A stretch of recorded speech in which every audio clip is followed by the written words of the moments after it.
Good evening, ladies and gentlemen, and thank you for joining us for the 7th District Congressional Debate put on by Lakeland Union High School. My name is Robert Swoody. I'm the superintendent of the school district, and I would like to say a few introductions of the students that made this happen. First, Kendall Merrill, who's a coordinator, a writer, and an organizer. Leah Kirkham, coordinator, organizer, moderator, and also singing the national anthem. Liv England, question writer, organizer, moderator, and again, singing the national anthem. You'll start to see a theme here. Colton Teichmiller, question writer, timekeeper, staff coordinator, and that was tough. And he will also assist with the moderation tonight. We'd like to say a special thank you to Daniel Hagen, anchor assistant news director for WJFW, assistant moderator and timekeeper. He helped the students immensely in this process. They learned a lot. This was their baby. They made this happen, and with Dan's help, it's gonna be something special. This is the junior class pulling this off, and it's something really, really cool. It doesn't happen everywhere, and I'm proud that these two gentlemen allowed us to have our students have this experience.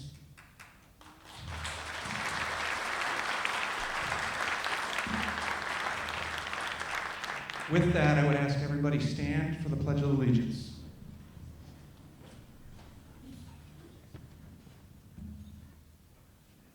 I pledge allegiance to the flag of the United States of America and to the republic for which it stands, one nation, under God, indivisible, with liberty and justice for all.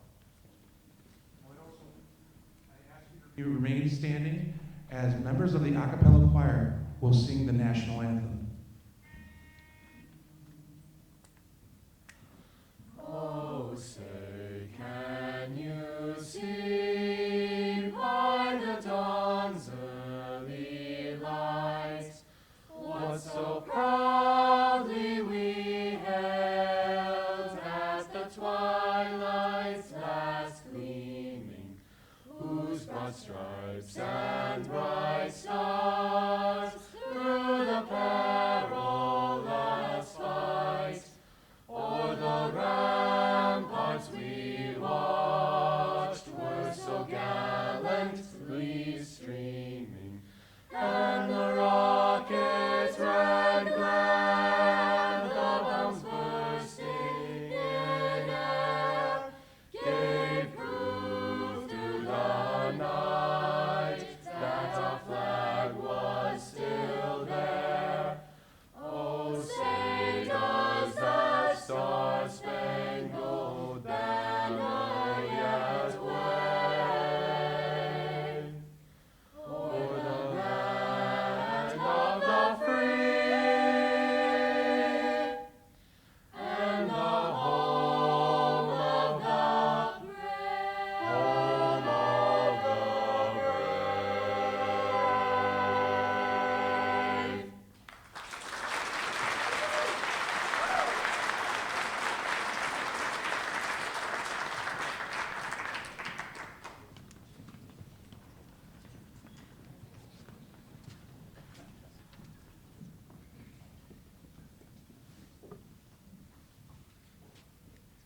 You guys ready for us?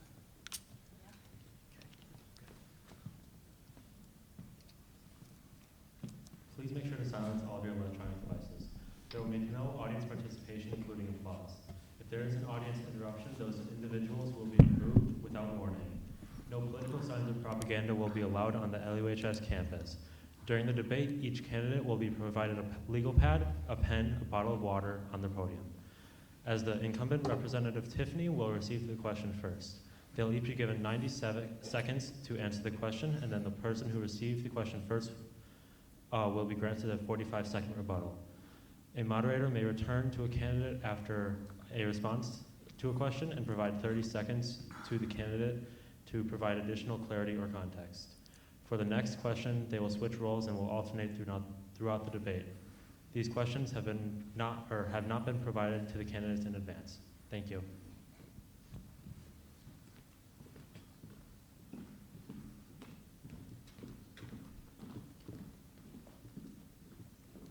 Hey, Tom. Hey.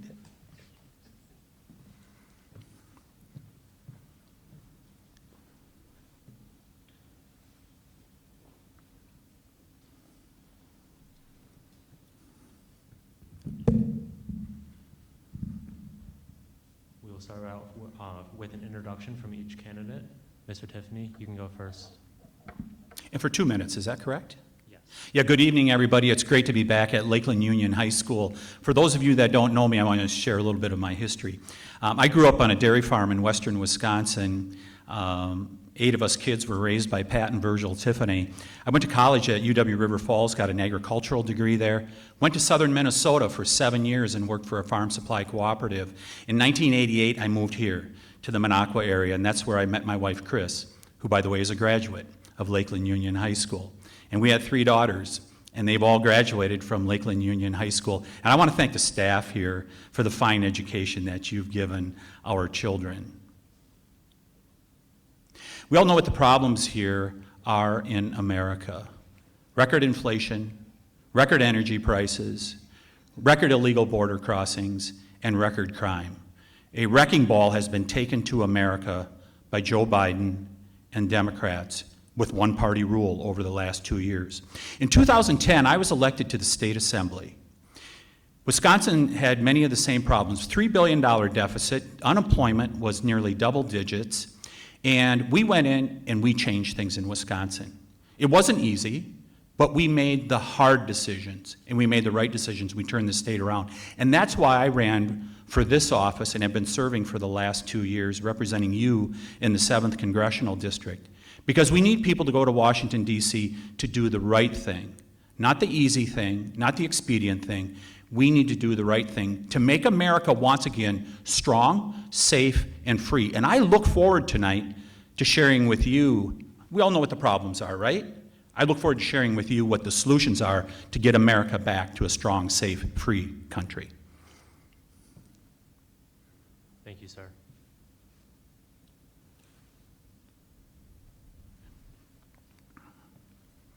Mr. Osman? Greetings, everyone, and thank you to Lakeland Union High School, the students, their teacher, and district for making this happen. The reason I'm running for public office is because Tom's votes are actually hurting people. Tom has voted against lowering the cost of insulin. He's voted against the medical for our veterans who are suffering from toxic exposure to burn pits, Agent Orange, radiation, sickness from drinking water at our bases like Camp Lejeune and Pearl Harbor and other bases. He also voted against the Gold Star Education Family Bill. And he recently this week voted against to help our veterans with hunger and nutrition needs. He's voted against aid for Ukraine, voted against expanding rural broadband access and fixing our roads. He's voted against the infant formula bill. He wants to privatize Social Security. That is a horrible idea. And he's missed 350% more votes than the average congressperson in the last Congress. And what really concerns me now is that he's relaying to media a different story than how he's voted. In a recent Western Wisconsin Journal television interview, he said that he supported the right for access to contraception, yet he voted against the contraception bill. In a recent Wisconsin Public Radio interview, he said that he voted in July for a bill for PFAS. PFAS are toxins in the water that have been discovered in Wausau and Rhinelander. And, he said he voted for more research for it. You look up his record, he voted against the PFAS bill. And then he was going around the state telling people that, critical race theory was being taught in our schools. Teacher went up to him and said, "Would you please tell me what school?" Tom said he'd get it to him. Bottom line asked 3 times at the end. He finally said, Sir, your time is up. Thank you. "I'm sorry."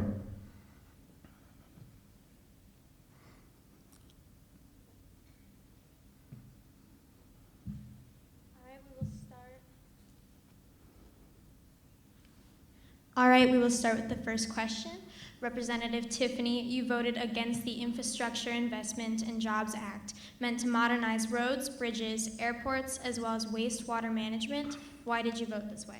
Yeah, I voted against that bill. I think it spent about $1.2 trillion, and there was only about 20% of it that actually went for infrastructure. It was supposed to be an infrastructure bill that built roads, bridges, airports, things like that. Well, that's not what most of it is going for. And also, when you use the federal contracting process, it doesn't really do all that much good. For those of you that read the local newspaper, look back about a month ago. One of the local communities here is taking a look at using federal money to fix about a 3-mile stretch of their road. It's going to cost them about $1.5 million to fix that stretch of road under the federal contracting requirements. I called a local contractor, and he said without the federal permitting requirements, they could build it for half of that, $750,000. So that bang for the buck that we were supposed to get with the infrastructure bill, that's not happening. In part because of the federal contracting requirements, but also very little of it is actually going to infrastructure. I visited local businesses in the district, including down in Marshfield, and they're still wondering when the money is going to get to them. And plus, this money much of it was borrowed, which has led to the high inflation that we have here in America right now. The deficit spending here in America needs to stop. And I'm committed to passing a balanced budget to get our finances under control in Washington, D.C. Thank you, sir. Your time is up.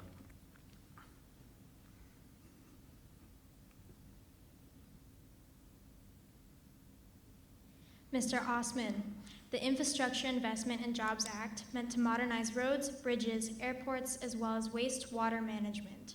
Would you vote this way? Why or why not? Yes, I would. 2 years ago, when you were debating Tricia Zunker, you said that we needed to expand rural broadband access, yet you voted against the bill. I have been put on more than 22,000 miles on my truck, and I'm very happy waiting when the stoplights are going back and forth as our bridges are being rebuilt. It's added a lot of jobs to the economy, and the roads and bridges are being rebuilt. In the last, Wisconsin just added, I believe, over 300,000 connections for broadband access. It's making a difference. If we are so unfortunate as to deal with a pandemic again, our kids have to be able to have access to high-speed internet to learn. And the money is being out there. Another 386,000 are supposed to be added then in the next few years. So the bridges are being repaired, the roads are being repaired, people are being employed. It's been very positive, and overall it passed with bipartisan support. It wasn't just the Democrats that won this. The reason that the bill was passed was because there was bipartisan support. So everybody felt it was important except for Tom and a few others. Thank you, sir. All right, Representative Tiffany, your rebuttal. Okay, thank you very much. So tucked in that bill was $75 million for electric charging stations for automobiles. Not many people who are middle class or whatever choose to buy electric vehicles. They're much more expensive than a gas or diesel-powered automobile. Why should we be paying for the gas pumps? Why should you, the taxpayer, be paying for the gas pumps to recharge these cars? Because that's in fact what they are. You go to your local Quick Trip, who pays for the gas pumps that they put in? They pay for it. They accept that burden. They're putting the burden with this bill on you, the taxpayer. I do not take a back seat in regards to broadband either. When I was in the state legislature, we started the program with $500,000 a decade ago. It's now up to $40 million. The last budget I voted on in the state legislature, $40 million. Thank you.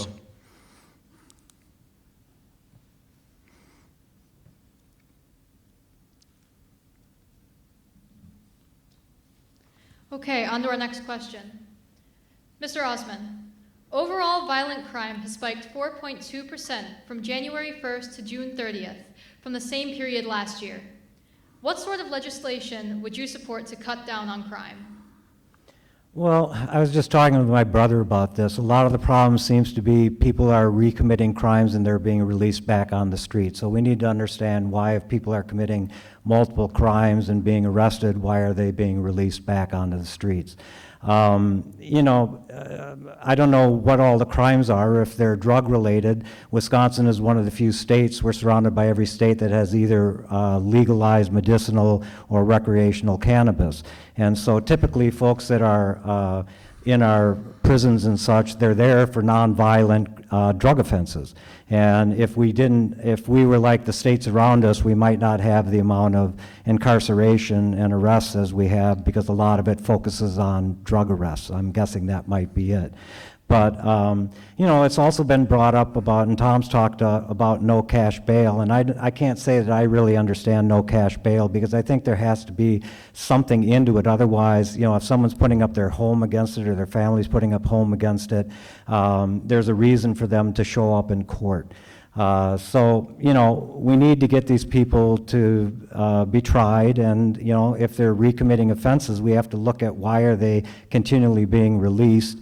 Nobody wants crime. You know, my stepdad sold all of the fire and police equipment in this district. It was from Stevens Point north to Hurley, to east to Crandon, west to Hawkins. Our best friends were the sheriffs and police chiefs. I'm not here to defund the Sir, your blue. time is up. Thank you.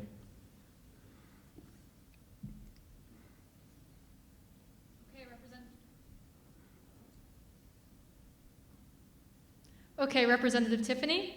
Overall violent crime has spiked 4.2% from January 1st to June 30th from the same period last year. What sort of legislation would you support to cut down on crime? So first of all, we need to have clarity on this issue. This is an offshoot of the defund the police movement. We've seen it in New York City, where they defunded the police by $1 billion. We saw it in Minneapolis, $150 million. Minneapolis and St. Paul, two of the most beautiful cities. I grew up in western Wisconsin, in the shadow of the Twin Cities, two of the most beautiful cities in America. It is no longer that way. Minneapolis is becoming unlivable as a result of violent crime, and it's a direct result of the defund the police movement. We have to respect the police and what they're doing, and make sure that we prosecute those who are committing the crimes. I've introduced legislation to have accountability by those prosecutors that are not prosecuting crime. You want to know why we see a spike in crime here? My opponent brought up low cash bail. That's exactly what the Waukesha Christmas Parade killer got out on. The district attorney in Milwaukee County, who has a practice of this, gave out low cash bail for that person who killed 6 people last year in the Waukesha Christmas Parade, injuring 60 people. He had a long rap sheet.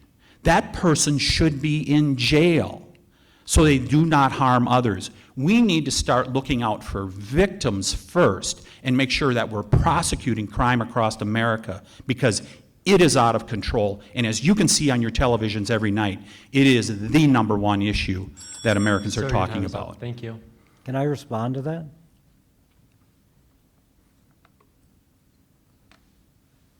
Okay, Mr. Osman, your rebuttal. Well, you bring up the district attorney. It was actually an assistant prosecutor that decided on the bail, and they know that it was a mistake. They didn't get some of the information until after the fact, and they would have not made the same decision today. A big problem, too, is, you know, with what we went through with the pandemic and loss of jobs, there's a lot of law enforcement officers. We need to refill those jobs. And personally, growing up with sheriffs, police chiefs, state patrol that are friends of our family, they're not paid enough. We need to pay these folks more. Every time they walk up to a car or they have to introduce themselves to someone for something, they're putting themselves at risk, and we frankly just don't pay them enough money. And we need to make sure they're equipped properly to handle the hazards that they face. But you keep going back to the district attorney in Milwaukee, it Sir, wasn't your him. time is up. Thank you.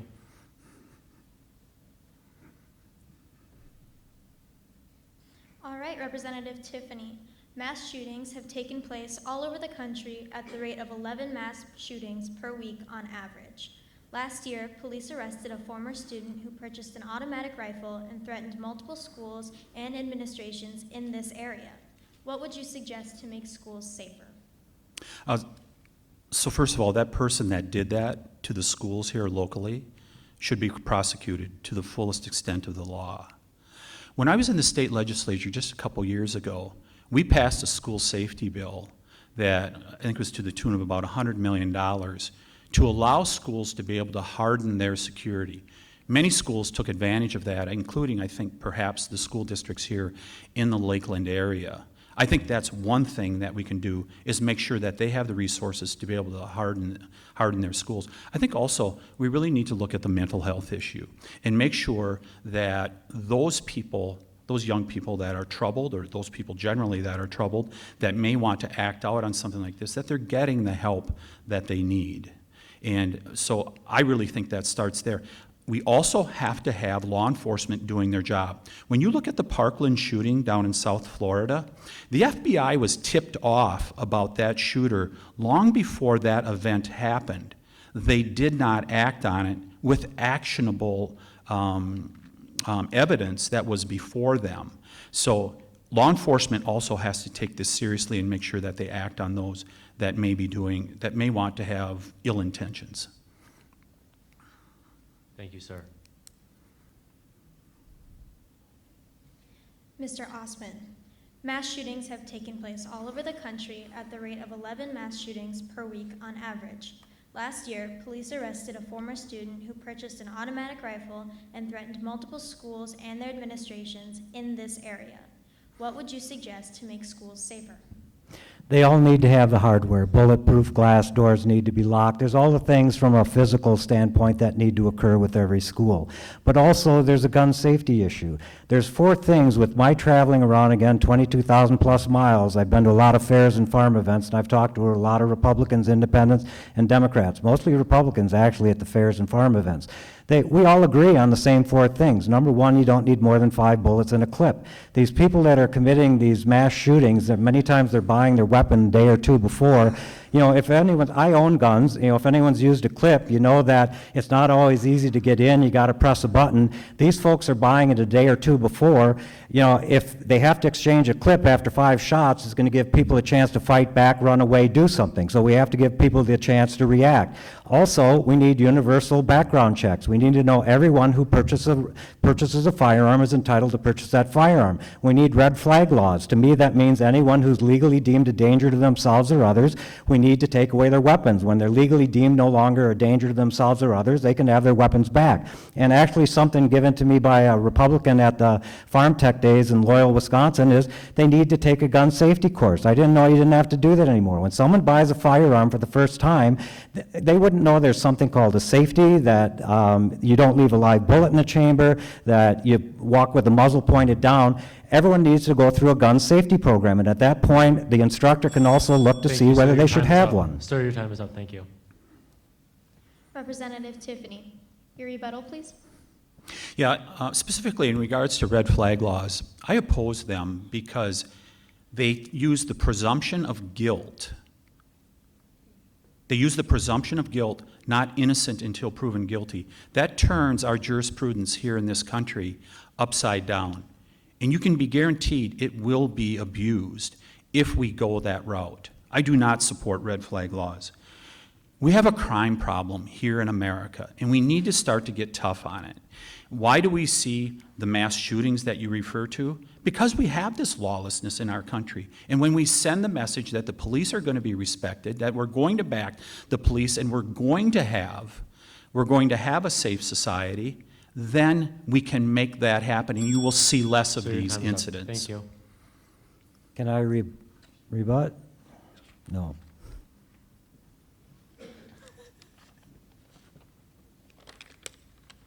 Okay, Mr. Osman. Critical race theory is not being taught at LUHS or anywhere within its school district. This curriculum views the world through a racial lens. Seeing as it has become a pressing issue around the country, what is your position on the critical race theory being taught in schools? Should it be taught in the 7th District? Critical race theory is not taught in any school. The only place that it ever was taught was in a law school. And I got cut off because I ran out of time, but a teacher that I ran into, Tom Tiffany, was going around telling people that critical race theory was being taught in our schools. The teacher went up to him and said, "Would you please tell me what school it's being taught in?" And Tom, you said you'll get it to him. Never got it. Saw you at another event, said you'd get it to him. Never got it. Called your office. Never got it. And then he saw you at the Polk County Fair this last summer, and he asked you once again, he said, would you please tell me where critical race theory has been taught in our schools? And there were people standing around, and you said, I lied. You know, that's one of the problems here. We don't lie to our constituents. We tell them the truth. Critical race theory simply isn't taught in our schools. If you're talking about if we don't acknowledge that slavery existed, I learned that slavery existed. We have to understand the mistakes as a country we've made in the past. We don't want slavery in the future, you know, but that's not critical race theory. That's understanding us, and as a country, we're always trying to become a better country. We want to be here for all the people, and that wasn't the case when we had slavery. So it's not bad to let people know what our past is, so it's the same thing as the Holocaust or anything else. Those who refuse to understand the past are doomed to repeat it, and we don't want this repeated in the future. Thank you, sir.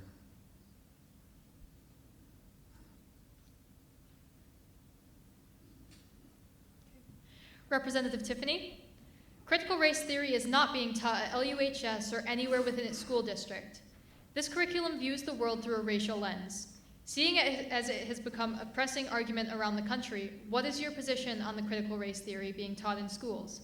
And should it be taught in the 7th District?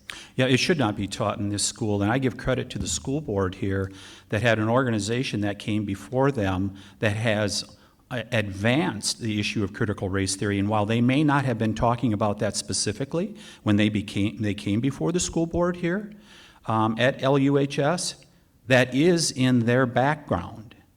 So I think when you look around the country, we have numerous examples of where critical race theory is being introduced into the curriculum, and it should be stopped. And I would add one other thing in regards to that. Title IX, where you're seeing this, the Biden administration currently is pushing to allow boys to be able to participate in girls' sports. Think about it. Title IX is in its 50th year, 50th anniversary of Title IX. As a father of 3 daughters who participated in interscholastic sports, I'm glad they had an equal opportunity with boys to be able to participate in those sports. The Biden administration is trying to undercut that at this point, saying, yes, we can allow boys to play girls' sports. This stuff is all of one piece, and it really is not, it threatens to rip society apart. And we should be diligent to make sure that it is not brought forth in a school like this or any other schools throughout America. Thank you, sir.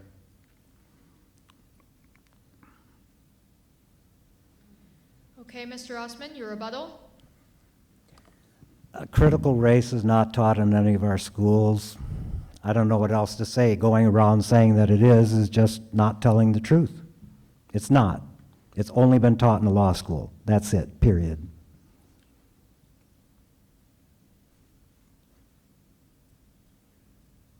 May I have the balance of your time? No. No. All right, Representative Tiffany. Earlier this year, the Supreme Court overturned Roe v. Wade, which ended decades of reproductive health care rights. What national legislation would you like to see either protect or limit abortion rights? Would you restate the question, please? Sure. Earlier this year, the Supreme Court overturned Roe v. Wade, which ended decades of reproductive health care rights. What national legislation would you like to see either protect or limit abortion rights? So what I encourage everyone to do is to read the decision by the Supreme Court in regards to the Dobbs decision. Don't take the word of someone who comes from the right, the left, pro-choice, pro-life. Don't take their word. Read the decision. Because the decision does not outlaw abortion in America. What it does is it overturns Roe versus Wade. In 1973, 9 justices in black robes decided to create the law themselves. It is not in the Constitution. And so the justices did the right thing, and now it's returned to the people to be able to decide what they want abortion rights to look like. I can tell you one thing that I won't do. I won't do what every Democrat did in the Congress of the United States just a couple months ago. They voted for unlimited abortion, all the way up to 9 months, including 3rd trimester and partial abortion. Ladies and gentlemen, that's barbaric. We can do much better than that. I think about when I was a state legislator, about 5, 6 years ago. We passed a 20-week bill. Common sense, exceptions for the life of the mother. That's the type of thing that's going to happen around our country now, is the people are going to decide. And I think we should always look out for the safety of that baby in the womb and the mother who's carrying that baby. Thank you, sir. Your time is up. All right, Mr. Osman. Earlier this year, the Supreme Court overturned Roe v. Wade, which ended decades of reproductive health care rights. What national legislation would you like to see either protect or limit abortion rights? The federal government should codify Roe versus Wade or a law similar to it. I was in Medford. I introduced myself to people, including people wearing Trump hats and Trump shirts. I want to learn from everybody. Went up to a lady, and she was just saying, well, I want to let you know that I select all my candidates based upon their religious views. And I knew exactly what she was saying. I said, we're not going to agree on abortion, but I bet you don't agree with your husband on everything, but you agree with more things than you don't, and that's why you stick together. And when we went down the list of things that really mattered, it was health care. You know, as I explained to people, as we as a country, our founding fathers, and I will always say mothers because the husbands always talk to their wives and credit needs to go where it's due, so our founding fathers and mothers, you know, they were very faith-based people, but they were very insistent that our country be established as a secular country. We all have the ability to worship when, where, and how we choose, but we don't have the ability to impose our religious views on others. And that's what's happening here. You have half the world that doesn't believe a baby is born until after the baby is until after it's born. You know, the government has no right intruding on the most personal decision a woman will ever make in her life, and that also goes to the Equal Rights Amendment, which we need to have passed. It's been ratified by 38 states.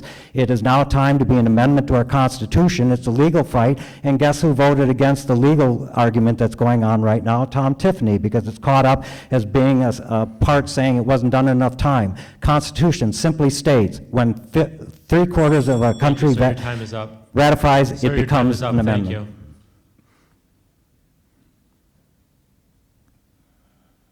Representative Tiffany, your rebuttal, please. Yeah, so my opponent says that it's a religious test. For many people, it's not a religious test. It's a biological test. I remember my first class in biology at UW River Falls. When the sperm and egg combine, you create a new living entity. And so many people say, if you create a new human being, shouldn't you protect it?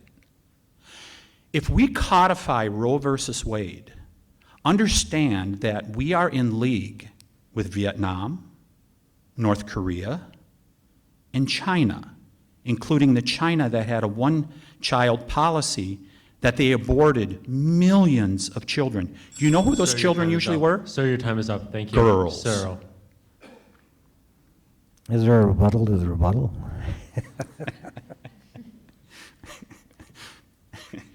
Okay, Mr. Osman.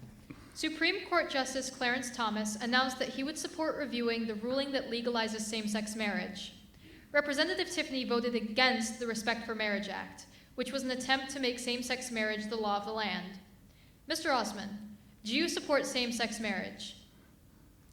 Love is love. I'm not here to tell anybody who they're supposed to love. You know, that's getting into other people's business again. The government has no right being in that.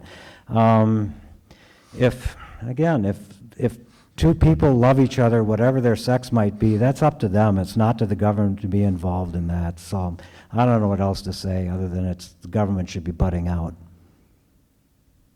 Thank you, sir. And protecting their rights. Okay, Representative Tiffany.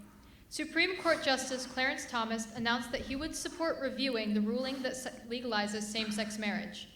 Representative Tiffany you voted against the Respect for Marriage Act, which was an attempt to make same-sex marriage the law of the land.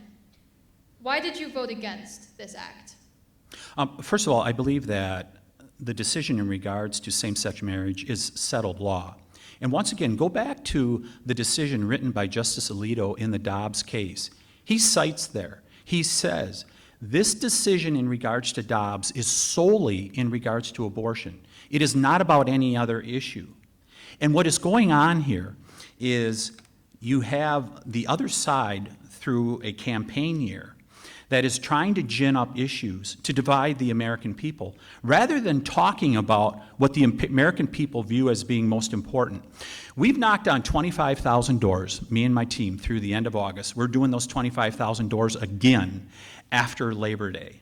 And what are people talking about? Number one, inflation, the cost of living, the skyrocketing cost of living. They are talking about energy prices. Once again, we're at $4 a gallon as a result of gasoline. We have a president that went over to Saudi Arabia and begged the Saudis to drill for more, or to send more oil to the United States. We could produce it right here. And then, of course, you have our border that's wide open. And by the way, every state's a border state, and if you've seen the number one cause of death, including in Oneida County right now for age 18 to 45, is fentanyl poisonings. That's coming across our southern border. So this is being used as a distraction from the real issues that the American people really care about. Same-sex marriage is settled Sir, law. your time is up. Rebuttal? Mr. Osman, your Patience, rebuttal. Dick. Okay. I mean, it's exactly the 3 Supreme Court justices said it, Roe versus Wade was settled law, and we saw what happened. So, they've learned to play the game like the other folks. It's not settled law because the justices said we need to relook at this. It is something that's we have seen what's happened. We can't allow it to happen again. Simply saying they say it's settled law, well, again, we saw what happened to Roe versus Wade. It certainly wasn't. Thank you, sir.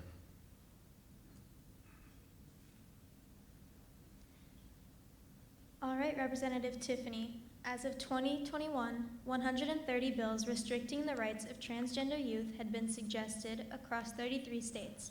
These bills would restrict minors' access to transitioning surgery, requiring parental consent for surgery, and even label allowing transitioning as child abuse. What, if anything, would you do to help the transgender youth of Wisconsin?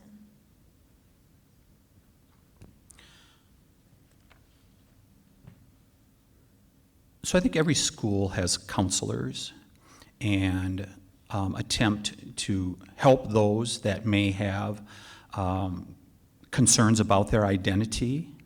And I think those resources should be used in our schools. I think that's important. But I think I think back when I was a kid and seeing many of my friends, it's a confusing time as a teenager. And we're seeing instances where medical facilities are pushing kids to do gender reassignment. And I think we need to be very careful about doing that because it is a time of great confusion. And there are numerous stories that have come out now of young people in their 20s who have done the transition and they regret it.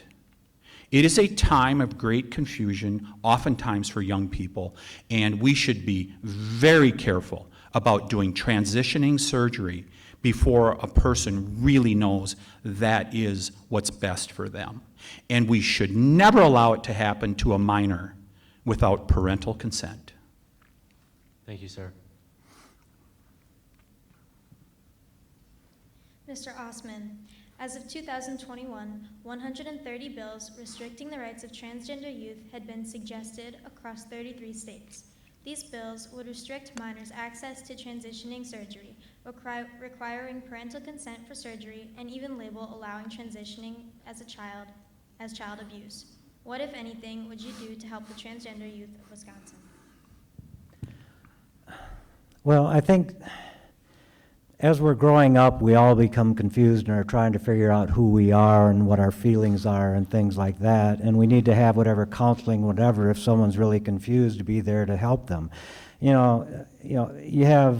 I've read stories of where women have breast augmentations and then they decide to reverse it later. They were adults when they made the decision, but they decided, no, this wasn't the right thing for me. So, the kids, I'm imagining there has to be a fair amount of adult input into before they make a decision like that. And I just think we need to have the services that are there to help them as they work through these troubles.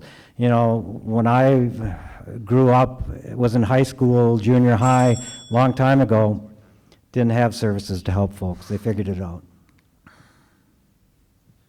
because they didn't have services. You still have 35 seconds, sir. I clicked on the wrong timer.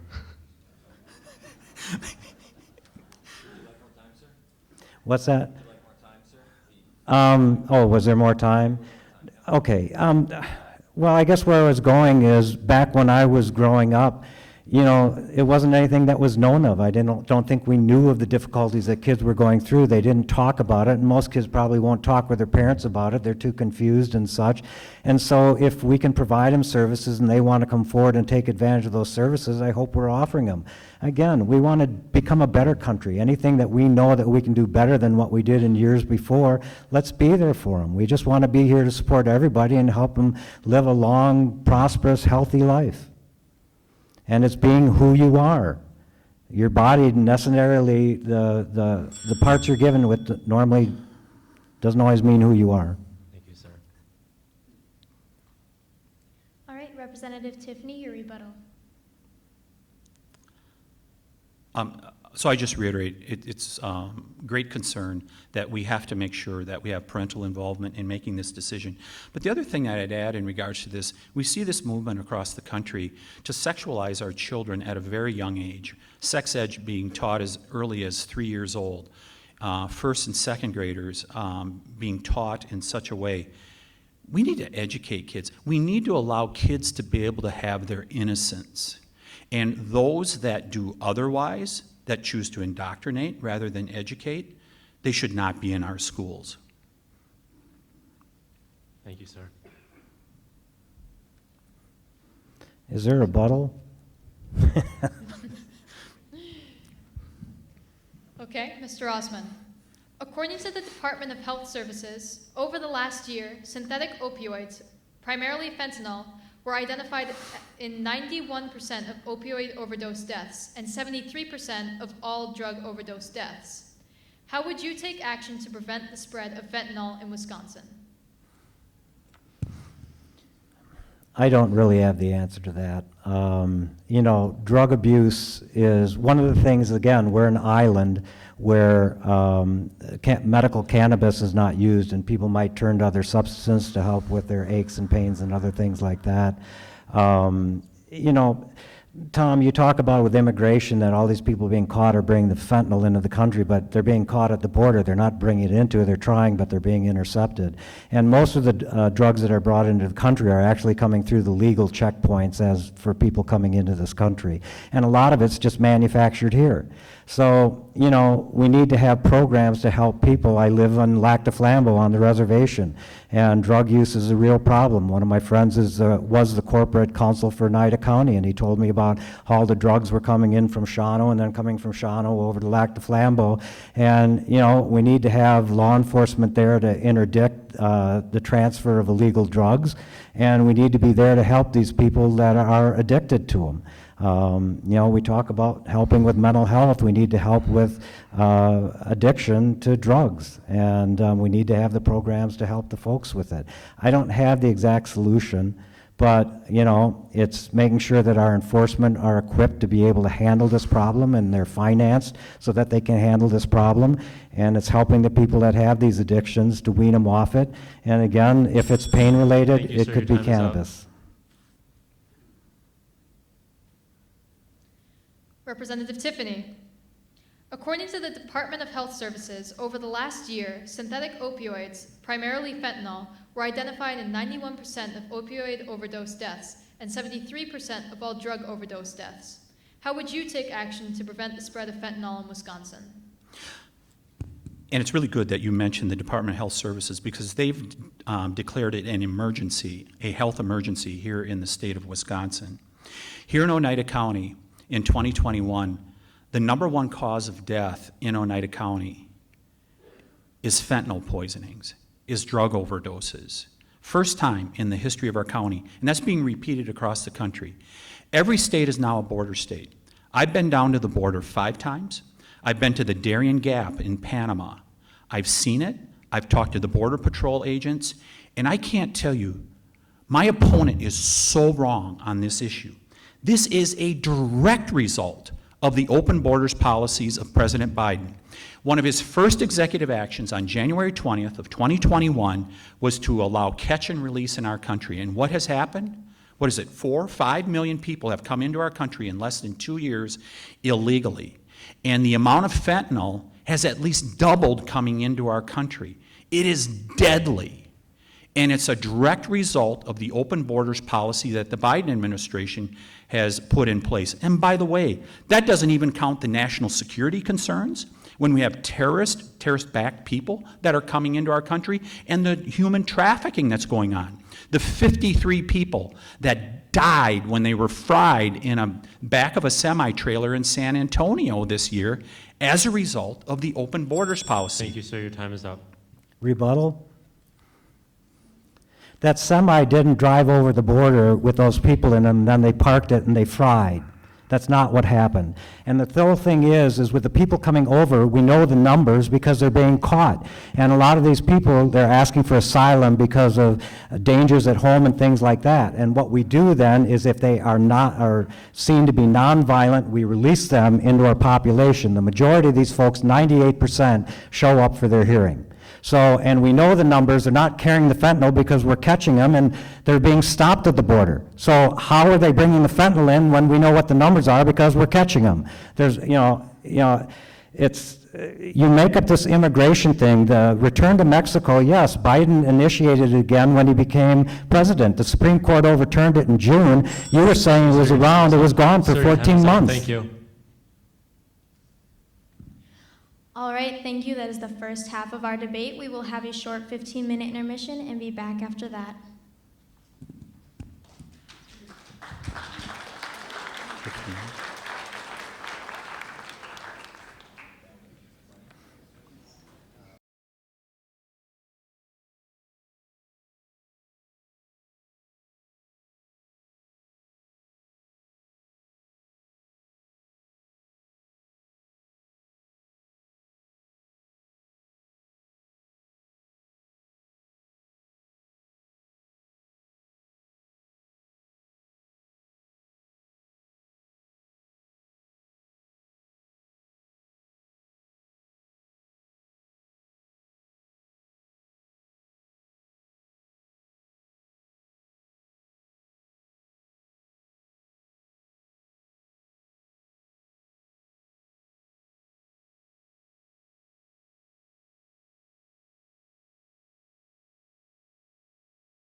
Did you know there's a screen that actually tells us how much time is left? I didn't know that. I missed it on the first question. I need that like right. I thought we were going to have red lights.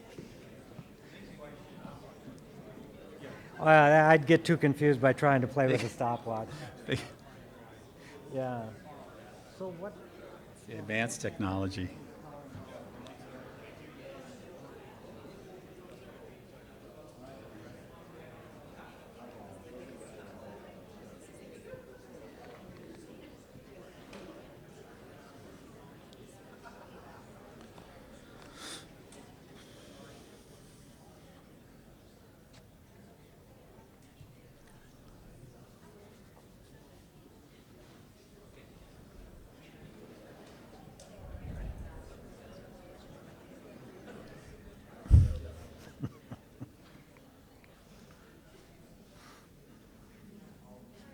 All right, if I could have your attention, we are going to start the next part of our debate. The first question is for Representative Tiffany. From 2018 to 2020, adjusted rates for veteran suicide fell by 9.7%. Although this number is heading in a positive direction, 30,177 active duty personnel and veterans who served in the military after 9/11 have died by suicide, compared to the 7,057 service members killed in combat in those same 20 years. That is, military suicide rates are 4 times higher than deaths that occurred during military operations. How can we stop our service members from taking their own lives? Yeah, this is a huge problem, and I'm really glad that you bring it up. We make every issue on my staff a priority, and I have a very good staff, both here in the district as well as in Washington, D.C. And while everyone's issue that they bring before us is a priority, especially so in regards to veterans. And we dedicate an extraordinary amount of time, and appropriately so, in my office to make sure that we deal with those veterans' issues, because there are so many of them that do come before us. We need to make sure that they have the resources to be able to do what that the Veterans Administration, the VA hospitals, are able to do what they need to do. It was a real success, I thought, having the Veterans Choice Program put in place, where veterans who are out in rural, remote areas, not unlike us, that they can choose a private provider if they choose to outside of the Veterans Administration, rather than, for example, having to go to Iron Mountain. Perhaps they could use a local provider here. I think that's a really important thing to do. And my office is dedicated to making sure that veterans get all the benefits and the help that they need.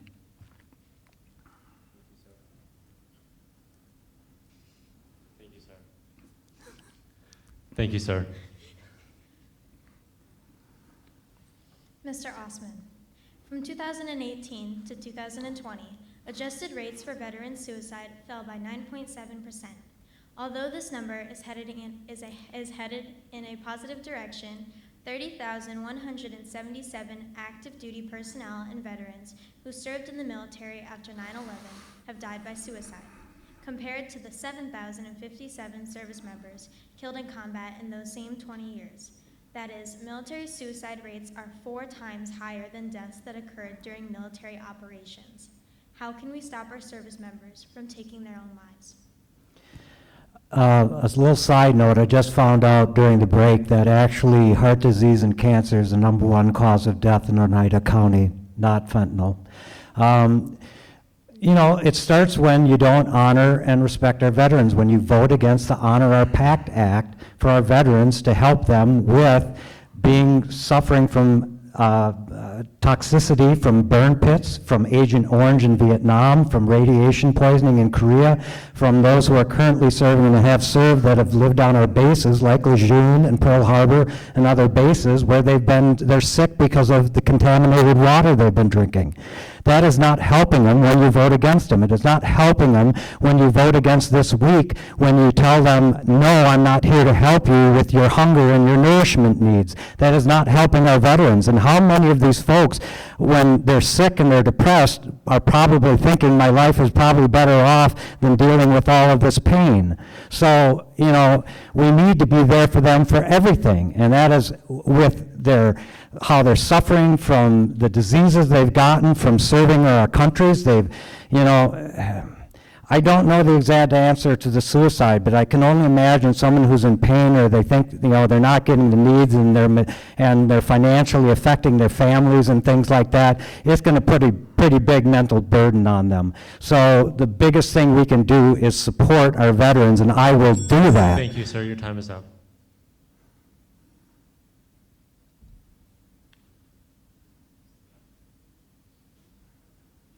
Representative Tiffany, your rebuttal, please. Yes, so in regards to the burn pits issue, my opponent has made this a cornerstone to his campaign. I was on legislation that would have helped with that burn pits issue. What happens in Congress so often, and it's happened so much in the two short years that I've been there, is these bills get loaded up with all kinds of other stuff that is extraneous. And if you look at the Veterans Administration, they express concern in regards to the burn pits bill, the $660 million, whether they would actually, that it might harm other veterans in being able to get care, that they're loading the system up too much. And so I think we need to be smart about doing this, and we need to make sure, what should be happening in Congress is these bills should be single issue that are coming before us. Thank you, sir. Your time is up.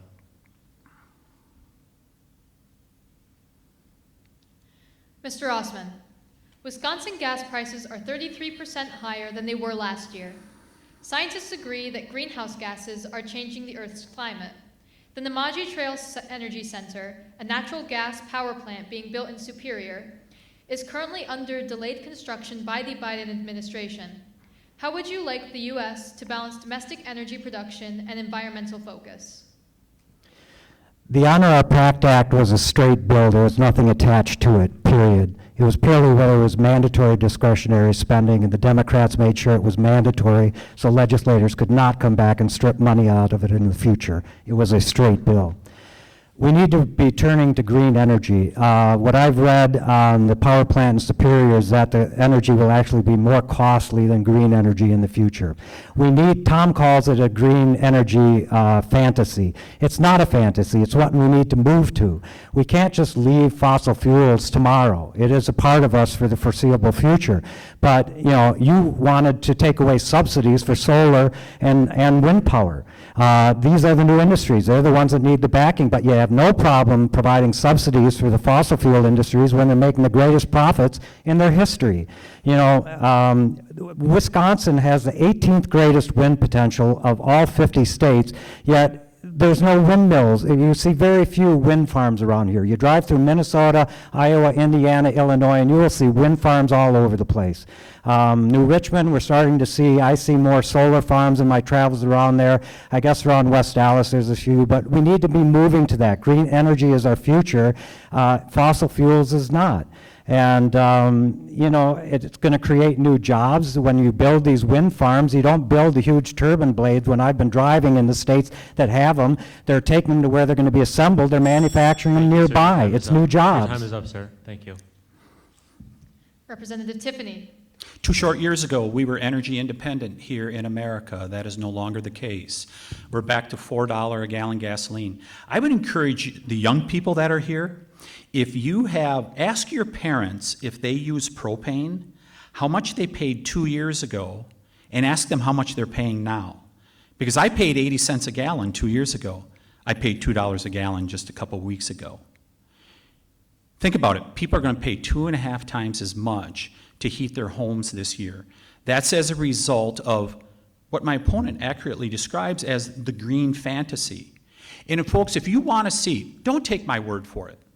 Go to Western Europe and see what they've done there with windmills and solar panels, that was going to be the answer to green energy and a sustainable future.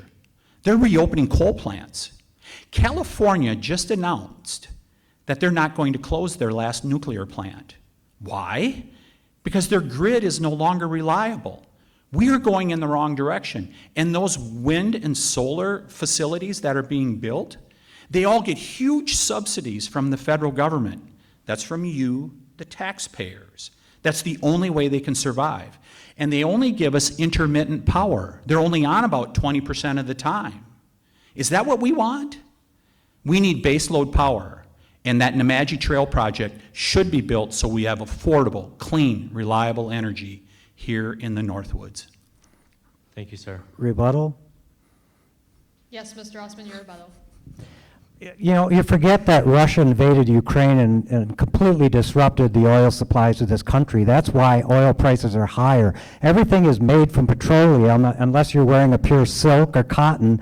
And so when the price of fossil fuels goes up, the cost of everything goes up. That's why we have inflation. You blame it's just Joe Biden. No, we've had cataclysmic events. We've had a pandemic. We've had where our industry is shut down. A lot of people haven't come back. Truck drivers haven't come back. We've had huge supplies of our huge disruptions of our supply chains and such. Russia invaded Ukraine. You voted against all aid for Ukraine. You voted against the Russian oil embargo. You voted against Thank you, NATO, sir. Your time is up. recognizing NATO. Your time is up. Thank you. Rebuttal? I'm kidding. All right, Representative Tiffany. Driving around northern Wisconsin, you will see a lot of help wanted signs. Additionally, Wisconsin's working age population is expected to decline. What are your plans to aid in job shortages across our state? You know, one of the key things that we can do, and this ties into my inflation answer, the cost of living. What are some things that we can do? First of all, balance the budget out in Washington, D.C. Stop the deficit spending. We got $30 trillion worth of debt. What is that, like $100,000 for all of you? You're going to leave high school, and you're going to have a $100,000 bill from your federal government. We can also become energy independent. But another key leg to ending this inflation and getting back to a strong economy in America is make sure that we're encouraging people to work.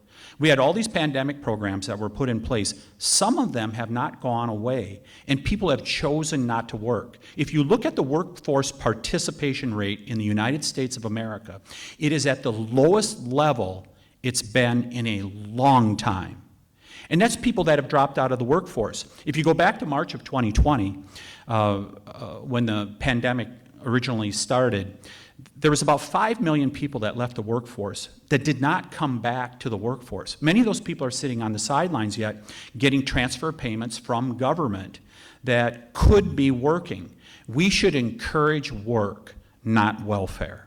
That is one of the key ways in which we can get people back to work. Thank you, sir. Mr. Osman, your rebuttal, please. In Wisconsin, we have the lowest unemployment we've ever experienced in the history of the state. We also have the most people employed ever in the history of the state of Wisconsin. I live in the state of Wisconsin.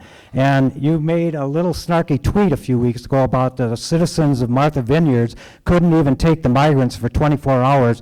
Well, the folks of Martha's Vineyard showed what true Americans are. They turned out and they helped these folks. They were dumped in the middle of nowhere as a political stunt, and these folks came out, gave them clothing, food, helped them with legal fees, helped them with money, got those that knew where they wanted to go, got them there. The other ones were put onto buses and sent to proper areas where it was overflow for COVID and for people who were displaced by Katrina, and they were properly set up to help these people. Living in the Woodruff-Minocqua area, you walk down in the middle of the summer and you see restaurants not open. The Burger King is open from 11 till 4, and then it was just, now it's gone from 11 till 7. But, you know, these buses that they're shipping up to New York and Chicago and places, send them here. Do you know what a difference it would make in our life if these restaurants are open? We were trying to go around to a restaurant last night. They're half open, half the tables are empty, but they can't take anybody because they don't have the people to service them. We have crops rotting in the field because we don't have people to pick them. We need immigration. It's critical to our success as a country to be able to make sure that we have the bodies to do the jobs. You want to send folks back from the home community. Thank you, sir. Your time is up.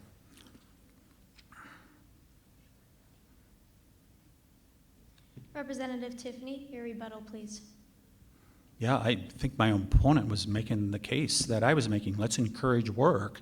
And that's exactly what I'm saying. Isn't it ironic that the people in Martha's Vineyard were sent away, in the words of my opponent, to a proper place So Martha's Vineyard was not a proper place for these people that came into our country illegally. But Texas is, but Florida is, Colorado is, all the rest of the country, but not Martha's Vineyard. What a double standard.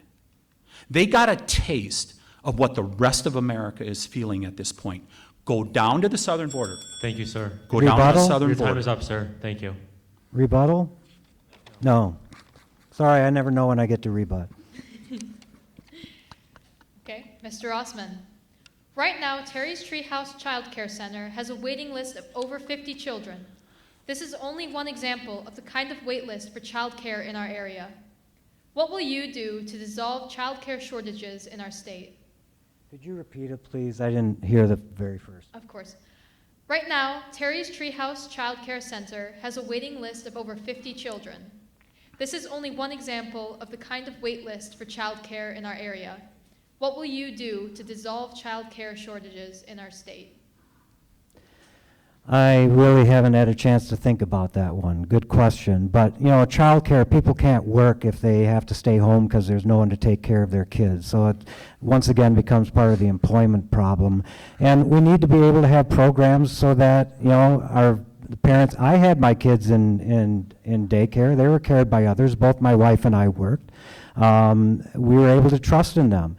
Again, some of these migrant workers that, you know, the borders, that's where they're coming through. That's why they're at the borders. The border isn't Martha's Vineyard. That's just dropping into the middle of a place that's thousands of miles away. So, you know, if, again, we have jobs, and if my guess is we probably need more caregivers. So these people, they're coming here because they're coming to the land of opportunity and they want to find work. They want to contribute. And so if we can provide more daycare workers, we can probably be taking care of that problem. You know, I don't know what the government solution is to it, whether there is some government involvement in it, but if people need caregivers and they're willing to pay for it, then they should be able to, there's, you know, we just need the people there to be able to take care of the kids. And again, it becomes an employment problem. Thank you, sir. Representative Tiffany, same question to you. Would you like me to repeat it? Yeah, I would allude no, that's fine. I would allude to my earlier answer about encouraging people to work. It gets a little bit in the weeds here, but as my opponent said, the unemployment rate is very low here in the state of Wisconsin, but there's another key number, and it's called the workforce participation rate. I think we were up to about 63% in Wisconsin like 5 to 10 years ago. It's down to about 60% now. It's people that have dropped out of the workforce that are not counted as unemployed, but they're no longer working. That's why that workforce participation rate is so important. There's at least 5 million people that have dropped out of the workforce, many of them able-bodied that could work, but they're not because they're getting government transfer payments, and they're just fine with that. Government has incentivized unemployment in that case. It should work the other way around so people have the pride of work that they can do and participate in society. The other thing that I would say to our questioners here is this is largely a state issue in regards to the interaction with daycare providers, but the rules and regulations can be really onerous. And that sometimes discourages people from getting into the business is because of the excessive regulation. And if there's one thing that I believe should happen in this country, should happen from Washington, D.C., D.C. should do less and allow you to do more at the local level. We try to do too much in Washington, D.C., and it's counterproductive. Thank you, sir. Your time is up. I believe I get a rebuttal this time, right? Yes, you do, Mr. Osman. Okay. Again, I had my kids in daycare, and if you watch the news, I don't care about onerous legislation for childcare because they're watching over the most precious things in our life. So it's probably one of those things where we better make sure that these people are actually licensed and equipped properly to take care of our kids. You know, Again, Wisconsin has more people employed than ever. A lot of people decided to start their own businesses after the pandemic. That's what's led to a lot of the employment situations. A lot of the baby boomers finally decided not to work anymore. We don't have as many truck drivers to deliver the things around as we used to have. But a lot of people have decided to do things differently. But you talk about the participation, and the pandemic's over. The benefits from the pandemic ended a long time ago. They're not sitting around sucking up the pandemic benefits. Sir. Thank you. Representative Tiffany. Just to the west of Minocqua is the Lac du Flambeau Band of Ojibwe. Wolves are a sacred animal in their culture. Meanwhile, many hunters in northern Wisconsin want to harvest the animal. Would you support delisting wolves again and letting the state hold more wolf hunts? So the question is in regards to delisting wolves, and yes, I do support that. And I've written multiple bills last session, the first session I was in, as well as this session. I've written bills to delist wolves. And it's backed up by scientists. If you go back about 10 years ago, we had a successful wolf hunt in Wisconsin. I believe it was for 3 seasons. And then we had another one just like 2 years ago that was just for 1 season. But after that 3 seasons of having those wolf hunts, a federal judge said that they're not going to allow the delisting of the wolf. They're not going to allow a wolf season. 25 wildlife scientists signed a letter to that judge saying, you should not do this. You should allow us to be able to manage these wolves because the wolf should come off from the endangered species list. This is a great success story. And you talk to the hunters and others out there, they're happy to have wolves out there, but it's like any other wildlife population, it needs to be managed. And we're not being allowed to manage it at the state level.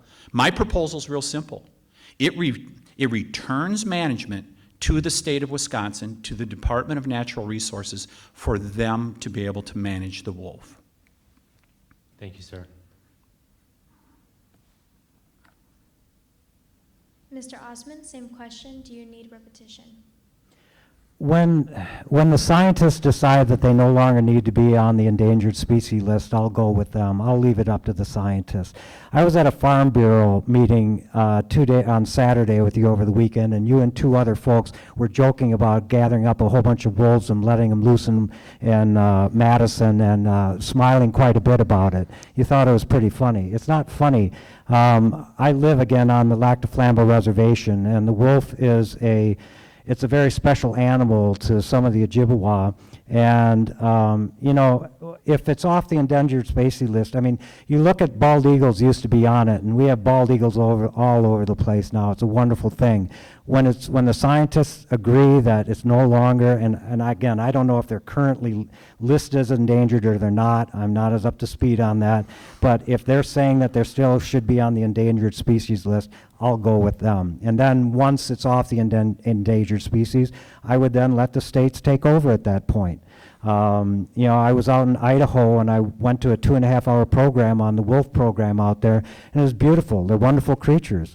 But we have to balance, you know, they can affect livestock and different things like that. And when they're off the endangered species list, then I think it should return to the states and the more local municipalities to decide what should happen. But the Native American tribe should absolutely be able to decide what happens. Thank you, sir.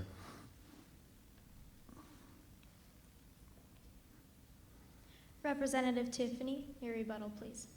Yes, the wolf is a special animal. Just like all other animals that are out there are special. And that's how sportsmen view it. They want the wolf to be on the landscape, but it should be managed. A federal judge said the wolf is only restored until it goes back to its pre-settlement conditions, which includes Dane County in Wisconsin. So perhaps we were joking around a little bit about it. But if we were to follow the guidance of the judge, wolves have to be in Dane County for them to come off from the endangered species list. So while there was some humor behind it, it was serious. Your time is up. Okay, Mr. Osman. On January 6th, 2021, many upset citizens stormed the Capitol building in protest to the 2020 presidential elections. Do you believe that events such as this are threatening to the stability of our democracy? It was an insurrection on January 6th. What really hurts me is, again, I grew up, our best friends were law enforcement, and Tom Tiffany's made light of it, saying it really was nothing, and law enforcement died and were severely injured on January 6th. You know, you voted against certifying the elections of Pennsylvania and Arizona. You also publicly joined a lawsuit for Texas to overturn the presidential elections of 4 states, including Wisconsin, our own state here. I do not think that was really in the best interest of democracy. Whether or not you should hold your job because of that, I'm not going to say. But you got to voice your support for the certification of the electors for the presidential election. And I would just like to remind everybody, you voted not to certify the elections of Arizona. You voted not to certify the elections of Pennsylvania. You voted to overturn the presidential elections of 4 states. And you would not come out. I was just watching some of your videos today, and you've been an election denier. Did Joe Biden win the election, Tom? Did Joe Biden fairly win the election? That's what I thought.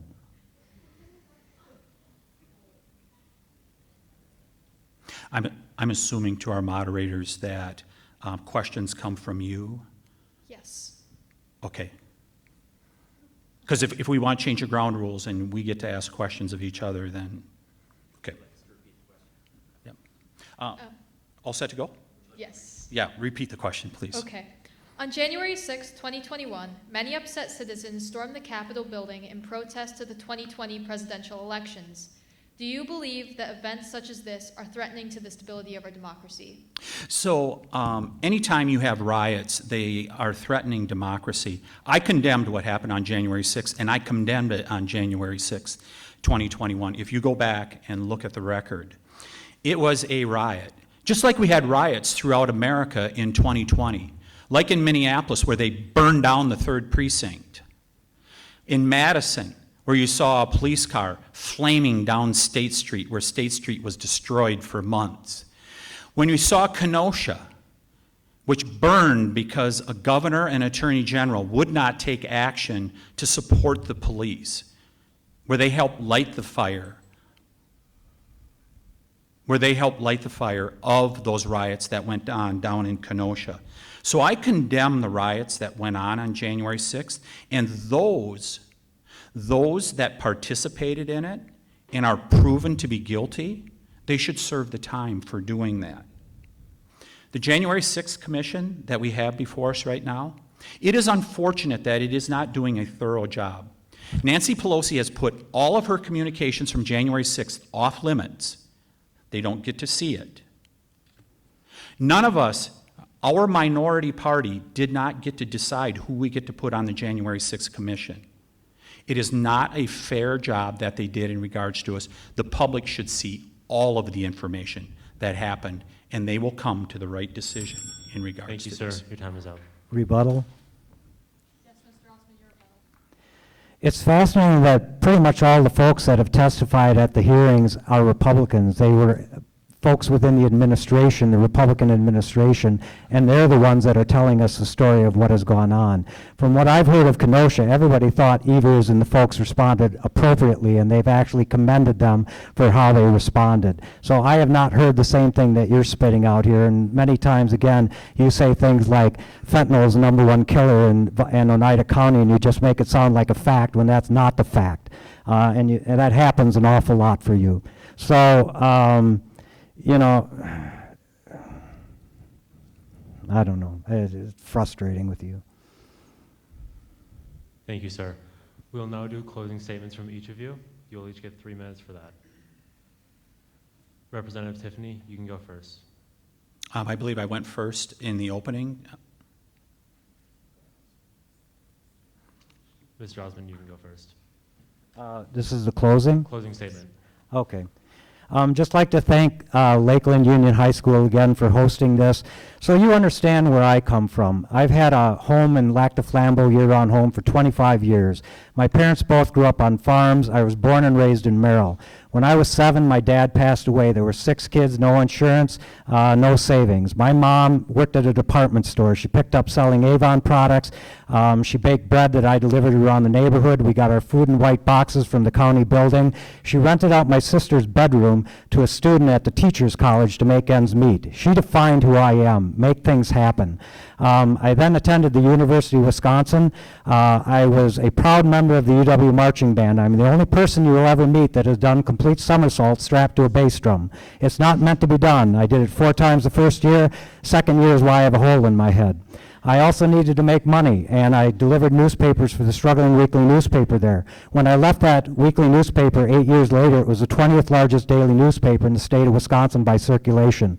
I then moved to Milwaukee and created an alternative weekly newspaper. Within 3 years, we won the Milwaukee Press Club Award for best feature writing in the state of Wisconsin. We beat every newspaper in this state.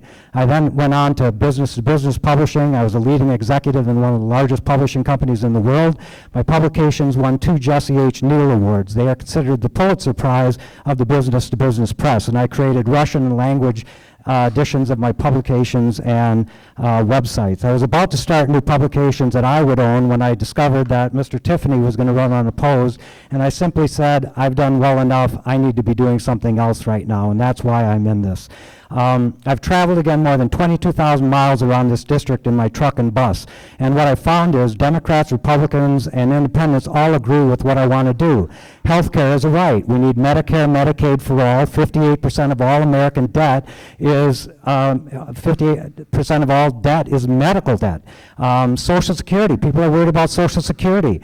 They don't need to be. It can be solved in one day. Most folks don't know that when a person currently makes $147,000 a year, they stop contributing to the Social Security Fund. All you do is take off the cap on contributions, and Social Security is instantly solved.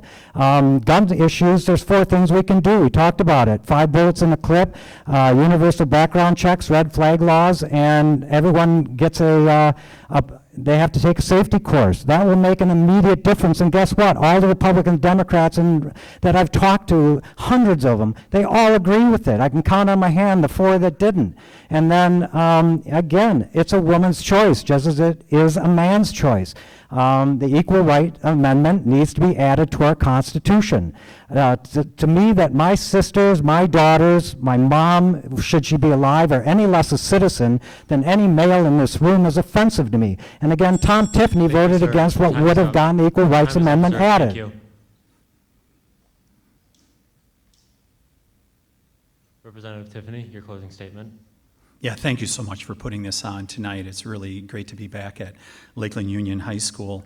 When I was first elected to the state legislature in 2010, $3 billion deficit, unemployment nearly double digits, we went in and we did the right thing. It wasn't the easy thing. We didn't take the easy route, but we did the right thing, and we turned the state of Wisconsin around. And that's why I ran a couple years for this seat, because Washington, D.C. needs the same thing at this point. We need some sanity so that we can once again have a prosperous America, so that we can have a strong, safe America. And we'll only have a strong America if we balance our budget. I belong to a group out in Washington, D.C. We're the only group that put together a detailed, balanced budget that'll balance within 7 years, so we don't have to tax people more, so we don't have to go more than $30 trillion in debt. We need to reward work, not welfare. We need to encourage people to work, not go on welfare. And we need to be energy independent once again. President Biden 2 months ago went to the Saudis and begged them to produce more oil. What are they telling us in the last week? They're saying, no, we're not going to produce any more oil. You don't have to beg Americans to produce that energy. We're prepared to do it. And also, we need to take the fraud out of the public assistance system that is out there. Feeding Our Future over in Minneapolis has stolen $250 million of pandemic aid from the people of the United States of America. You know what among the things they did? They bought a house in Kenya. That's your tax dollars. In order to have a strong country, we need to be a safe country. We need to respect law enforcement, and we need to make sure prosecutors are doing their job, and we need to secure the border so the fentanyl stops coming in, so the human trafficking stops. And if we're going to have a strong and safe America, we need to have a free America. Big tech needs to be answerable for denying people their First Amendment rights to free speech. The stifling of free speech by the big tech social media companies needs to stop. We need to protect the First Amendment. We need to protect the Second Amendment. And in our schools, we need to educate children, not indoctrinate them. So we have a weak America at this point as a result of the actions of the Biden administration. It does not have to be that way. We can have a strong, safe, and free America if we just adopt free market principles here in America. And I'm committed to that every single day as your congressman. I hope to earn your vote in November. Rebuttal? Okay, that will be the end of our 7th Congressional District debate. I would like to thank you all for coming, and I would like to thank our two, Representative Tiffany and Mr. Osmond, for coming to participate. This has been an amazing learning experience for not just students of LUHS, but our entire community. Remember, elections are on November 8th, so please, if you are eligible, go vote. Thank you. Thank you for having us.